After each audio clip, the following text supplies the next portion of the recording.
పెళ్లి ప్రతిపాదనను తిరస్కరించిందనే కక్షతోనే కోల్కతా లా స్టూడెంట్ను ప్రధాన నిందితుడు అత్యాచారం చేశాడని పోలీసుల దర్యాప్తులో వెల్లడైంది. వైద్య పరీక్షలో ఆమెపై సామూహిక అత్యాచారం జరిగిందన్నట్లు ధృవీకరించిన వైద్యులు నిందితులు అత్యంత పాశవికంగా ప్రవర్తించినట్లు రిపోర్ట్లో తెలిపారు. ఆమె శరీరంలో ప్రైవేట్ పార్ట్స్ తీవ్రంగా దెబ్బతిన్నాయని వివరించారు. కోల్కతాలోని లా కాలేజీ క్యాంపస్లో విద్యార్థినిపై జరిగిన గ్యాంగ్ రేపుపై టీఎంసీ ఎంపీ కళ్యాణ్ బెనర్జీ బాధితురాలదే తప్పనే విధంగా మాట్లాడారు. మహిళలు ఎవరితో స్నేహం చేస్తున్నారనే విషయంలో జాగ్రత్తగా ఉండాలని పేర్కొంటూ బాధితురాలి స్నేహితుడే ఈ ఘాతకానికి పాల్పడ్డాడని, అందుకు కారణం ఎవరనేది తెలుస్తోందంటూ వివాదాస్పద వ్యాఖ్యలు చేశారు. కాంటా లగా సాంగ్తో దేశవ్యాప్తంగా గుర్తింపు తెచ్చుకున్న నటి షఫాలి జరీవాలా ఆకస్మిక మరణం తీవ్ర కలకలం రేపుతోంది. ఆమె గుండెపోటుతో మరణించారని తొలుత భావించిన ముంబై పోలీసులు మాత్రం అనుమానాస్పద మృతిగా పరిగణిస్తున్నామని, అసలు కారణాలు ఇంకా తెలియరాలేదని ప్రకటించడంతో పలు సందేహాలు వ్యక్తమవుతున్నాయి. యాంకర్ స్వేచ్ఛ ఆత్మహత్య కేసులో సంచలన విషయాలు వెలుగులోకి వచ్చాయి. తన కుమార్తె మృతికి ఆమెతో పాటు సహజీవనం చేస్తున్న పూర్ణచంద్రరావు అనే వ్యక్తే కారణమంటూ స్వేచ్ఛ తండ్రి ఆరోపించారు. పెళ్లి చేసుకుంటానని నమ్మించి మానసికంగా వేధించడం వల్లే ఆమె తీవ్ర నిర్ణయం తీసుకుందని ఆయన ఆరోపించారు. మేడ్చల్ జిల్లా జీడిమెట్ల పోలీస్ స్టేషన్ ఎదుటే ప్రమాదం జరిగింది. ఆర్టీసీ బస్సును వేగంగా వచ్చిన ఓ బైక్ ఢీకొట్టింది. దీంతో బైక్పై ఉన్న ఇద్దరు రైడర్లకు తీవ్ర గాయాలయ్యాయి. చికిత్స నిమిత్తం వారిద్దరిని సమీపంలోని ఆసుపత్రికి తరలించారు. గ్రేటర్ విశాఖ ప్రజలకు తాత్కాలిక ఊరట లభించింది. Municipal corporation contract water workers సమ్మెను తాత్కాలికంగా విరమించారు. మేయర్ పీలా శ్రీనివాసరావు సమక్షంలో జరిగిన చర్చల్లో జీవీఎంసీ గడువు కావాలని కోరింది. వర్కర్స్ డిమాండ్లను బుధవారం లోపు నెరవేరుస్తామని హామీ ఇచ్చింది. దీంతో సమ్మెను విరమించారు. చాలా కాలంగా అజ్ఞాతంలో ఉన్న మాజీ మంత్రి కొడాలి నాని అకస్మాత్తుగా గుడివాడలో ప్రత్యక్షమయ్యారు. గుడివాడ కోర్టుకు వచ్చిన కొడాలి నాని మాజీ ఎమ్మెల్యే రావి వస్త్ర దుకాణంపై దాడి కేసు విచారణకు హాజరయ్యారు. ఈ కేసులో నానికి కోర్టు షరతులతో కూడిన బెయిల్ మంజూరు చేసింది. గాంధీ భవన్లో కాంగ్రెస్ పార్టీ క్రమశిక్షణ కమిటీ ముందు కొండా మురళి హాజరయ్యారు. ఈ సందర్భంగా క్రమశిక్షణ కమిటీకి 6 పేజీలతో కూడిన వివరణ ఇచ్చారు. తనను కమిటీ ముందుకు రావాలని ఎవరూ పిలవలేదని, పార్టీ మీద గౌరవంతో తానే వచ్చినట్లు ఈ సందర్భంగా కొండా మురళి చెప్పుకొచ్చారు. సీఎం రేవంత్ రెడ్డి అసెంబ్లీలో విడుదల చేసిన జాబ్ క్యాలెండర్ ప్రకారం ఇప్పటి వరకు ఒక్క ఉద్యోగం కూడా ఇవ్వలేదని మాజీ మంత్రి హరీష్ రావు అన్నారు. నిరుద్యోగ యువతను కాంగ్రెస్ ప్రభుత్వం మోసం చేసిందన్నారు. నిరుద్యోగులు చేపట్టనున్న చెలో సెక్రటేరియట్ బీఆర్ఎస్ మద్దతు ఉంటుందని స్పష్టం చేశారు. గుంటూరు జిల్లా పెదకాకాని వద్ద సర్వీస్ రోడ్డు పక్కనున్న కాల్వలోకి ఓ ప్రైవేటు ట్రావెల్ బస్ దూసుకెళ్లడంతో పలువురు ప్రయాణికులకు తీవ్ర గాయాలయ్యాయి. అందులో ఇద్దరి పరిస్థితి విషమంగా ఉండడంతో సమీపంలోని ఆసుపత్రికి తరలించారు. డ్రైవర్ నిద్రమత్తు కారణంగానే ఈ ప్రమాదం జరిగిందని ప్రయాణికులు వెల్లడించారు. టాటానగర్ జంక్షన్ నుంచి యశ్వంత్పూర్ వెళ్తున్న రైలులో ఓ మహిళ ప్రసవించింది. పండంటి ఆడబిడ్డకు జన్మనివ్వగా తల్లి, బిడ్డ క్షేమంగా ఉన్నారు. రైలు ప్రయాణంలోనే పురిటి నొప్పులు రాగా ఖమ్మం జిల్లా మదిర దగ్గర ట్రైన్ను నిలిపివేశారు.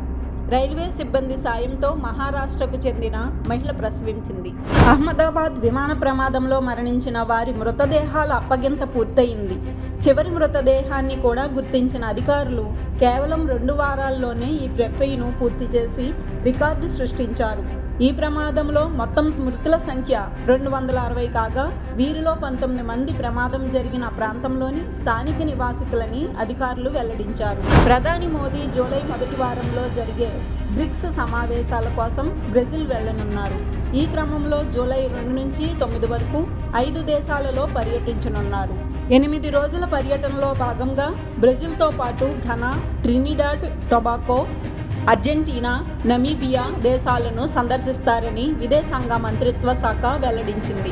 ఛత్తీస్గఢ్లోని బీజాపూర్ జిల్లాలో 8 మంది మహిళలు సహా 13 మంది మావోయిస్టులు లొంగిపోయారు. లొంగిపోయిన మావోయిస్టులపై 23 లక్షల రివార్డు ఉందని అధికారులు వెల్లడించారు. కేంద్రం కల్పించిన నిబంధనల ప్రకారం లొంగిపోయిన మావోలకు పునరావాసం కల్పిస్తామని పోలీసులు హామీ ఇచ్చారు. ఈ ఆగస్టు నుంచి భారతదేశంలోని అన్ని పోస్ట్ ఆఫీసుల్లో యూపీఐ ఆధారిత చెల్లింపులను ప్రవేశపెట్టేందుకు తపాలా శాఖ సన్నాహాలు చేస్తోంది.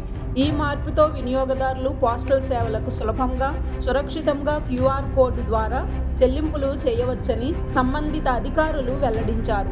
నియంత్రణ రేఖ వెంబడి ఉగ్రవాద శిబిరాలను తాజాగా భారత నిఘా వర్గాలు గుర్తించాయి. ఆపరేషన్ సింధూర్ సమయంలో ధ్వంసమైన ప్రాంతాల్లోనే తిరిగి ఉగ్రవాద లాంచ్ ప్యాడ్లు, శిక్షణా శిబిరాలను పాకిస్తాన్ పునర్నిర్మిస్తున్నట్లు భారత నిఘా వర్గాలు గుర్తించాయి. పాకిస్తాన్ సైన్యం, ఐఎస్ఐ ప్రభుత్వం పూర్తి మద్దతుతో ఈ ప్రయత్నాలు జరుగుతున్నట్లు గుర్తించింది. అమెరికా అధ్యక్ష పదవి అత్యంత ప్రమాదకరమైన ఉద్యోగమని, అందులో ప్రాణాలకు గ్యారంటీ ఉండదని ఆ దేశ అధ్యక్షుడు డొనాల్డ్ ట్రంప్ స్వయంగా వ్యాఖ్యానించారు.